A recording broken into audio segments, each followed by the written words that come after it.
Hello everyone, welcome back to Techavro. In this quick tutorial, I will show you how to create a smooth slow motion effect in Adobe Premiere Pro. At first, open your video. Now right click on the clip and choose speed duration.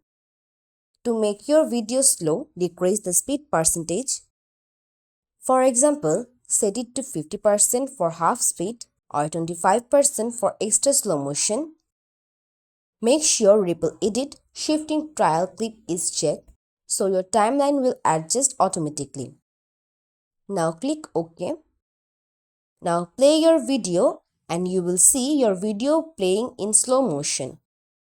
But to make it smoother, right click again and select Time Interpolation.